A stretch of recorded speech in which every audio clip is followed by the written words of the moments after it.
This season, we're going to be using the 1-2-2 as our forechecking system. I really believe that it provides our players with an opportunity to turn our forecheck into some offensive chances. This type of forecheck really relies on our F1 forward, which is the first forward that enters the zone, provide a lot of pressure on the puck carrier or the defenseman that has the puck, while the other four players read and react the play and get to the positions they need to get to in order for it to be effective. So basically, the 1-2-2 works like this. If the puck gets tossed into this corner over here, and this defenseman has the puck, this forward is going to try everything he can to make contact with this defenseman and put pressure on him and try to win a puck battle, get stick on puck. By putting that pressure on this defenseman, we're looking for this defenseman to make his breakout pass to his winger. This winger then will engage on our team. Our F2 will engage and attack against the boards. And then our defenseman will slide over here and just wait here in case the puck makes it past this winger that's attacking their winger on the breakout. Our F3 winger is going to be sitting high in the middle to prevent any sort of, if this defenseman tries to pass it across to that winger over there, and this defenseman is playing high in the middle on his side, could be out here a little bit to provide a little bit of support to this defenseman, just in case it gets by him as well. But that's the basic concept of the 1-2-2. Obviously, our opponents are going to have some options available to them when we're trying to use this forecheck.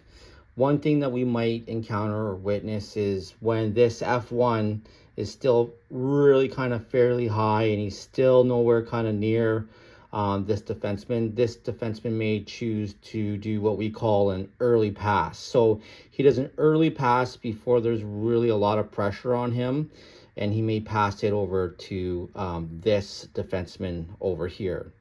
What we want to see happen here is because this guy still has all his momentum and he's just flying, he's cruising, he's going to change route and he's going to come through and he's going to put pressure on the defenseman that just received that pass. Maybe he bobbles it and he's able to get there. We get a stick on puck, but all we know is we want a lot of pressure on him right away.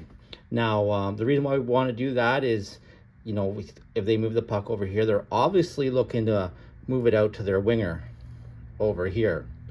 So when this pass is made, everybody needs to kind of shift their positioning. So this F3 is going to be really responsible for getting on his horse and moving as fast as he can to this position to get ready to bounce onto this guy if the pass comes. This defenseman here will move here to support in case, the puck gets by our F3 winger who's trying to support, and he can keep the puck in and rim it back in or do anything else with it. And then obviously this defenseman comes into the middle. Our F2 defenseman will come and replace the high middle to prevent any now passes from this defenseman if he doesn't go to make that breakout pass the winger in case he tries to do something across the middle, like a pass across the middle from here, or he's out here, pass across there. We're just trying to close down this middle. We're trying to keep everything to this side now since our opponents decided to move the puck from this side of the ice to that side of the ice. There may be times when the defenseman makes a play over to his defenseman when this first forward gets pretty close, and now this forward is down low here. If that happens and this forward is within 2 to 3 feet of this defenseman and the pass is made over here, this forward now becomes the attacking forward. Okay, so this forward becomes the attacking forward. This forward will replace the F3 and guard this winger that's over here and come in on him if a pass is made to him. This F1 guy who is down low, who is our first attacker, will curl and come and take the middle to guard the middle, and then obviously our defensemen move with the play as well. You know, this defenseman here may decide that there's no pass option up to this winger. And then, you know, he's got his defense partner maybe standing in front of the net, so maybe there is no D2D pass option. In that case, he may decide just to rim it around to this winger. In that situation, the F3 is going to be too low. So what will have happen here is this defenseman needs to read the play. He needs to come in on an angle like this and try to cut that off. This guy will take his place on the point, and then this guy will slide over. Obviously, F3 will come this way, continue to chase the puck, and then F2 will be up here in the middle.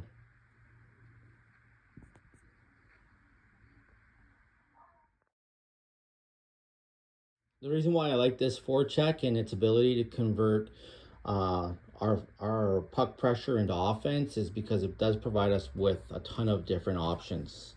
The X's here on the board are obviously where our opponents will be positioned.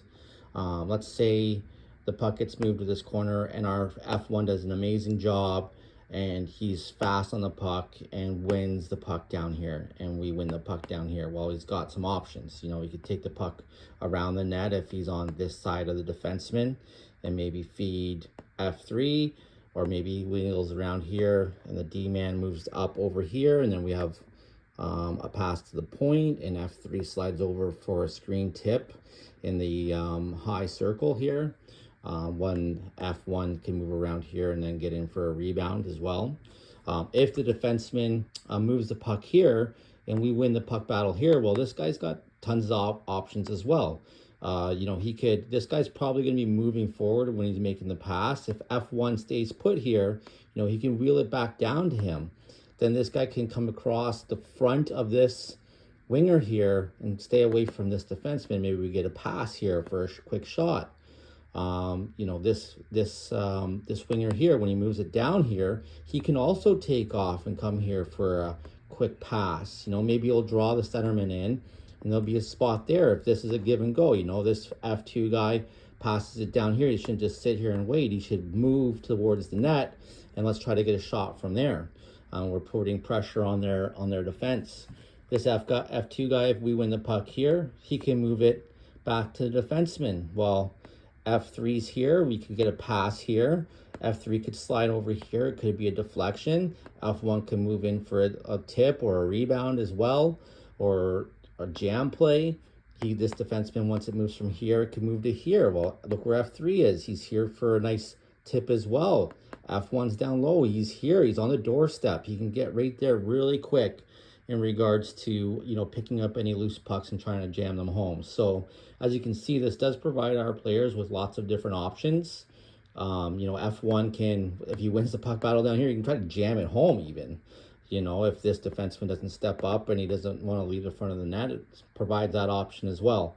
So it does provide our team with a ton of different options in regards to, obviously, the offense that we can create from this position on our forecheck.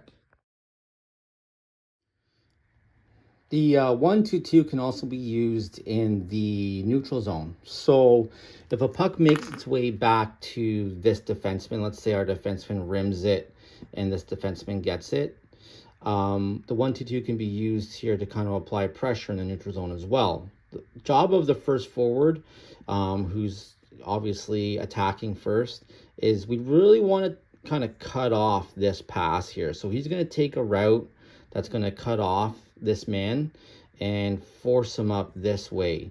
It's kind of similar to when you're kind of cutting off the defenseman. You know, our F2 is trying to come back here and squeeze him out on the boards.